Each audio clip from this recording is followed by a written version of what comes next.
आप सभी का स्वागत है फिर से नई वीडियो में। आज अपन पढ़ेंगे कंप्यूटर सिस्टम का अवलोकन पार्ट 2। ठीक है, कल की वीडियोस में अपन ने पढ़ा था एएलयू के बारे में, सीईओ के बारे में और मेमोरी यूनिट के बारे में। ठीक है, तो अब अपन आज पढ़ेंगे स्टोरेज के बारे में।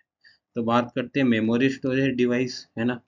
तो मेमोरी स्टोरेज डिवाइस क्या होता है? ये डिवाइस कंप्यूटर में डेटा स्टोर करने के काम आता है।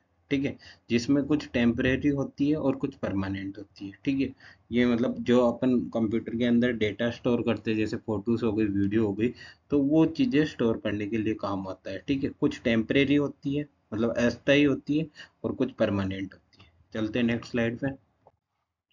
रैम क्या होती है? रैम मतलब होता है रैंडम एक्सेस मेमोरी। ये स्थायी मेमोरी होती है, मतलब ये परमानेंट मेमोरी होती है। जब कंप्यूटर चालू होता है तो डेटा रैम में लोड होता है। जब कंप्यूटर चालू होगा, कोई भी परफॉर्मेंस करेगा, तो कहाँ लोड होगा? रैम में ऐड होगा। रैम की फुल फॉर्म क्या होती है? Random access memory.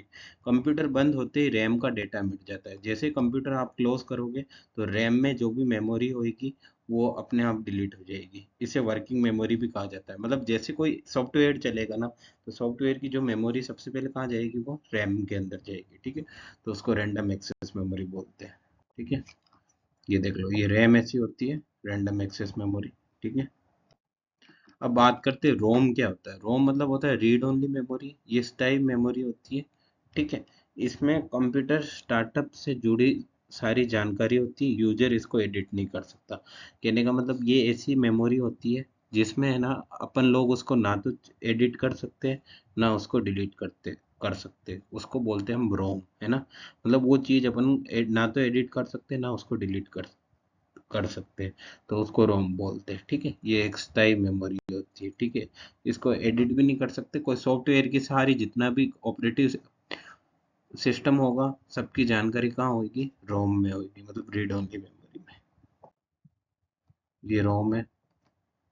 अब अपन बात करते हैं हार्ड डिस्क ड्राइव, जिसको एचडीडी, और सॉलिड स्टेट ड्राइव, जिसको एसएसडी बोलते हैं। ठीक है, ये स्थायी स्टोरेज डिवाइस होते हैं, मतलब ये परमानेंट स्टोरेज डिवाइस होते हैं। इसमें हम फाइल, सॉफ्टवेयर, वीडियो, डॉक्यूमेंट आदि स्टोर करते हैं। ठीक है, इसके अंदर अपन फाइल भी सेव कर सकते हैं, डॉक्यूमेंट भी सेव कर सकते हैं, और वीडियोस भी सेव कर सकते हैं। एसएसडी तेज होती है, ठीक है, पर एसएसडी महंगी होती है, जबकि एचडीडी सस्ती होती है और ज़्यादा कैपेसिटी होती है। ठीक है, इन दोनों में क्या डिफरेंस है? एचडीडी में ज़्यादा कैपेसिटी नहीं होती है, बट तेज होती है और महंगी, एक्सपेंसिव होती है। ठीक है, जबकि एचडीडी सस्ती होती है और ज़्यादा कैपेसिटी वाली होती है और थोड़ी स्लो होती है एसएसडी के कंपेयर में। तो आपको ये चीज़ याद रखनी है। ठीक है, ये देखो, ये हार्ड डिस्क, ये है हार्ड डिस्क ड्राइव, जिसमें एक सीडी लगी हुई होती है। ठीक है, ये ध्यान रखना आप। और ये है एसएसडी। ठीक है, एसएसडी का ये भी फायदा है, जिस लैपटॉप में एसएसडी होती है, वो लैपटॉप है ना, उसमें वेट कम होता है। और जिसमें जिसमें हार्ड डिस्क ड्राइव होती है, मतलब एचडीडी होती है, वो लैपटॉप थोड़ा वजन ज़्यादा होता है। ठीक है, उसमें एचडीडी की फुल फॉर्म होती है हार्ड डिस्क ड्राइव, और एसएसडी की फुल फॉर्म होती है सॉलिड स्टेट ड्राइव। ये आपसे क्वेश्चन पूछा जा सकता है, तो इस चीज़ का आप ध्यान रखना। ठीक है, अब बात करते हैं आउटपुट डिवाइस क्या होता है। जैसे मैंने कल इनपुट डिवाइस बताया। ठीक है, परिभाषा परिभाषा की बात करते हैं। इन डिवाइस की मदद से कंप्यूटर का आउटपुट नतीजा यूजर को दिखाया दिखाया या सुनाया जाता है। जैसे मैंने आपको बताया, इनपुट का काम क्या होता है? इनपुट मतलब अपन कंप्यूटर को इंस्ट्रक्शन देते हैं। ठीक है, और फिर इनपुट जाएगा, इनपुट के बाद कहाँ जाएगा? वो प्रोसेस होगा। ठीक है, प्रोसेस होएगा, फिर प्रोसेस होने के बाद कहाँ प्रोसेस होगा? सीपीयू के अंदर होगा। ठीक है, प्रोसेस होने के बाद अपन को फिर आउटपुट मिलेगा। मतलब ज- जैसे अपने टू दबाया, ठीक है, तो टू दबाया, 2+2 दबाया, तो सबसे पहले सीपीयू के पास जाएगा। सीपीयू उसको प्रोसेस करके आउटपुट दिखाएगा। ठीक है, मतलब यही है, इन डिवाइस की मदद से अपन को आउटपुट नतीजा यूजर दिखाई देता है या सुनाई देता है।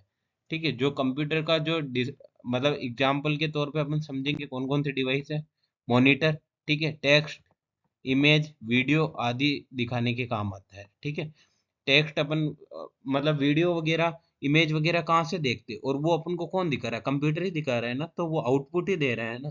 तो मॉनिटर हो गया, प्रिंटर हो गया जो अपन को डॉक्यूमेंट प्रिंट करके देगा, स्पीकर हो गया जो अपन को आवाज सुनाएगा या ऑडियो सुनाएगा, प्रोजेक्टर हो गया जो बड़े स्केल पर विजुअल आउटपुट देगा। अब प्रोजेक्टर क्या होता है? प्रोजेक्टर आपने देखा हो मूवी थिएटर में लगा हुआ होता है, एक छोटा सा डिवाइस होता है, उससे एक बड़ी सी इमेज व्यू होती है, उसको प्रोजेक्टर बोलते हैं। ठीक है, ये देखो, ये तो मॉनिटर हो गया, इसको मॉनिटर बोलते हैं, इसको स्पीकर बोलते हैं, और इसको प्रिंटर बोलते हैं, और इसको प्रोजेक्टर बोलते हैं। ये सब क्या है? ये सब आउटपुट डिवाइस है। ठीक है, अब बात करते हैं सॉफ्टवेयर और यूजर। ठीक है, सॉफ्टवेयर की परिभाषा क्या होती है, एक बार देखेंगे। सॉफ्टवेयर का कोई भी काम करवाने के लिए उसमें सॉफ्टवेयर की जरूरत होती है। कंप्यूटर का कोई भी काम करवाने में सॉफ्टवेयर की जरूरत, बिना सॉफ्टवेयर के कंप्यूटर काम नहीं कर सकता। ठीक है, ये एक प्रोग्राम होता है जो यूजर के आदेश को मशीन भाषा में बदलता है। आपको ये बता दूं कि अपन कंप्यूटर चलाते हैं तो कंप्यूटर को भी तो पहले उसकी भाषा में समझाना पड़ेगा, तो उसकी भाषा में कौन समझाता है? सॉफ्टवेयर समझाता है। ठीक है, तो उसको सॉफ्टवेयर कहते हैं। ठीक है, ठीक है, प्रकार की बात करेंगे। सिस्टम सॉफ्टवेयर में कौन कौन से प्रकार होते हैं? ठीक है, सबसे पहले विंडोज हो गया, लिनक्स हो गया, और मैक ओएस हो गया। ठीक है, अब बात करते हैं जैसे विंडोज, जो ये मैक ओएस होता है ना, ये ज्यादातर एप्पल के लैपटॉप्स में होता है। आप एक ये एग्जांपल से समझिए, जैसे अपन फोन चलाते हैं ना, अपन जैसे फोन यूज कर रहे हैं, तो अपना सिस्टम सॉफ्टवेयर कौन सा है? मतलब फोन को अपन चला रहे हैं, फोन को, तो फोन को भी तो अपन को समझाना पड़ेगा ना उसकी लैंग्वेज में। तो वो अपन का जो फोन को समझाता है वो एंड्रॉयड होता है। जैसे कंप्यूटर के अंदर भी विंडोज और लिनक्स, और एप्पल के लैपटॉप में मैक ओएस होता है। ठीक है, ये हार्डवेयर को नियंत्रित करता है। ठीक है, अब बात करेंगे एप्लीकेशन सॉफ्टवेयर कैसे होते हैं। ठीक है, एप्लीकेशन सॉफ्टवेयर वही होते हैं जैसे एमएस वर्ड हो गया, एमएस एक्सेल हो गया, और फोटोशॉप हो गया। ठीक है, ये भी ये भी देखो, जैसे अपन फोन भी चलाते हैं ना, तो फोन के अंदर एप्लीकेशन कौन कौन से होते हैं? जैसे इंस्टाग्राम हो गया, फेसबुक हो गया, यूट्यूब हो गया, ड्राइव हो गया। तो ये सारे एप्लीकेशन है फोन में। जैसे कि जैसे ही लैपटॉप में अगर अपन कुछ काम कर रहे हैं जिस सॉफ्टवेयर पे, उसको अपन एप्लीकेशन सॉफ्टवेयर बोलेंगे, मतलब उनको सॉफ्टवेयर बोलेंगे अपन। ठीक है, ये यूजर को कोई विशेष कार्य करने की सुविधा देता है। ठीक है, समझ गए होंगे आप लोग। अब बात करते हैं यूटिलिटी सॉफ्टवेयर। ठीक है, जैसे एंटीवायरस हो गया, डिस्क क्लीनर हो गया, ये सिस्टम को सुरक्षित और फास्ट बनाता है। ठीक है, एंटीवायरस क्या होता है? जब आपने सुना हो तो कंप्यूटर में अगर वायरस आ जाते हैं, ठीक है, कंप्यूटर अगर वायरस आ जाते हैं, कंप्यूटर किसी वजह से स्लो हो जाता है, तो एंटीवायरस क्या करता है? जो इनकरप्टेड फाइल्स होती है जिसमें वायरस होता है, तो एंटीवायरस उसको क्लीन करेगा। ठीक है, और डिस्क क्लीनर क्या करेगा? डिस्क क्लीनर ये करेगा, जैसे जो अननेसेसरी फाइल्स होती है, या जो फाइल इनकरप्टेड होती है, या फाइल पूरी तरह खराब होती है, तो वो डिस्क क्लीनर पे जाके आप उसको रिमूव कर सकते हो। तो ये डिस्क क्लीनर का काम होता है। यहाँ तक आप समझ ही गए होंगे। अब बात करते हैं यूजर। ठीक है, कंप्यूटर को ऑपरेट करने वाला व्यक्ति यूजर कहलाता है। मतलब अपन कंप्यूटर को ऑपरेट कर रहे हैं तो अपन यूजर कहलाएंगे। ठीक है, और यूजर ही सॉफ्टवेयर के जरिए कंप्यूटर से काम करवाता है। ठीक है, अपन क्या करेंगे? अपन यूजर है तो अपन सॉफ्टवेयर के जरिए ही कंप्यूटर से काम करवाएंगे। ठीक है, thanks for watching this video, please like and subscribe. और कल वाला पार्ट थोड़ा अच्छा करेंगे, धीरे धीरे। आपको अभी मैं बेसिक से समझा रहा हूँ, और जब अपन लास्ट में एमसीक्यू करेंगे, तब तक आपके सारे डाउट क्लियर हो जाएंगे। ठीक है गाइस, बाय।